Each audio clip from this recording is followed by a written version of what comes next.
Deutéronome 3. Nous nous tournâmes, et nous montâmes par le chemin de Basan. Ogé, roi de Basan, sortit à notre rencontre avec tout son peuple, pour nous combattre à Édréi. L'Éternel me dit, ne le crains point, car je le livre entre tes mains, lui et tout son peuple, et son pays, tu le traiteras comme tu as traité Sion, roi des Amoréens, qui habitait à Hesbon. Et l'Éternel, notre Dieu, livra encore entre nos mains Ogé, roi de Basan, avec tout son peuple, nous le battîmes, sans laisser échapper aucun de ses gens. Nous prîmes alors toutes ces villes, et il n'y en eut pas une qui ne tombât en notre pouvoir, 60 villes, toute la contrée d'Argob, le royaume d'Ogé en Basan. Toutes ces villes étaient fortifiées, avec de hautes murailles, des portes et des barres, il y avait aussi des villes sans murailles en très grand nombre. Nous les dévoîmes par interdit, comme nous l'avions fait à Sion, roi de Hesbon, nous dévoîmes toutes les villes par interdit, hommes, femmes et petits-enfants. Mais nous pillâmes pour nous tout le bétail et le butin des villes. C'est ainsi que, dans ce temps-là, nous conquîmes sur les deux rois des Amoréens le pays de l'autre côté du Jourdain, depuis le torrent de l'Arnon jusqu'à la montagne de l'Hermon. Les Sidoniens donnent à l'Hermon le nom de Sirion, et les Amoréens celui de Senir. Toutes les villes de la plaine, tout Galad et tout Basan jusqu'à Salca et Édréi, villes du royaume d'Ogé en Basan. Ogé, roi de Basan, était resté seul de la race des Rephaïm. Voici, son lit, un lit de fer, n'est-il pas à Rabat, ville des enfants d'Ammon?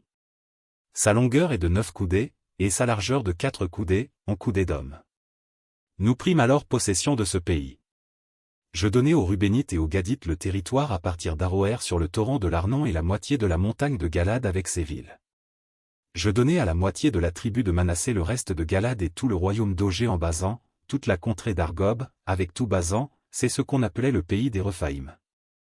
Jaïr, fils de Manassé, prit toute la contrée d'Argob jusqu'à la frontière des Guéshuriens et des Makathiens, et il donna son nom au bourg de Basan, appelé encore aujourd'hui bourg de Jaïr.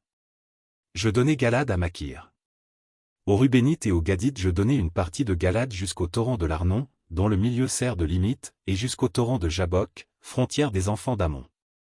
Je leur donnai encore la plaine, limitée par le Jourdain, depuis Kinéret jusqu'à la mer de la plaine, la mer Salée, au pied du Pisga vers l'Orient. En ce temps-là, je vous donnai cet ordre. L'Éternel, votre Dieu, vous livre ce pays, pour que vous le possédiez.